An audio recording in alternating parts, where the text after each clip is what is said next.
আমি একটা বিষয় আমার খুব বলতে ইচ্ছা করছিল কয়েকদিন ধরে, কিন্তু আপনার দিকে তাকিয়ে এই সংসদের সময় যাতে ক্ষেপণ না হয় সেই জন্য বলিনি।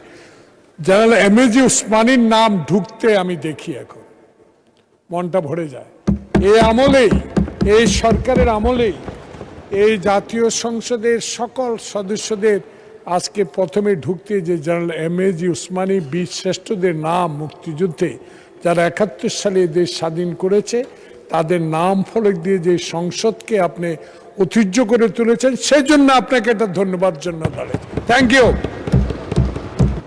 ধন্যবাদ মাননীয় সদস্য।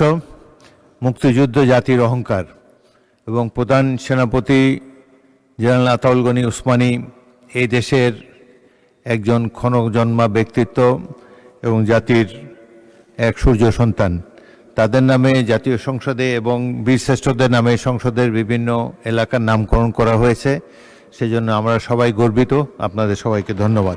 মাননীয় প্রধানমন্ত্রী এবং সংসদ নেতা তার নির্দেশেই আমাদের 7টি গ্যালারি আছে, 7 জন বীরশ্রেষ্ঠের নামে দেওয়া হয়েছে এবং মেইন গেটটা আমাদের ক্ষণজন্মা পুরুষ বাংলাদেশের স্বাধীনতা যুদ্ধের সর্বাধিনায়ক আতাউল গনি ওসমানী হিসেবে নামে দেওয়া হয়েছে।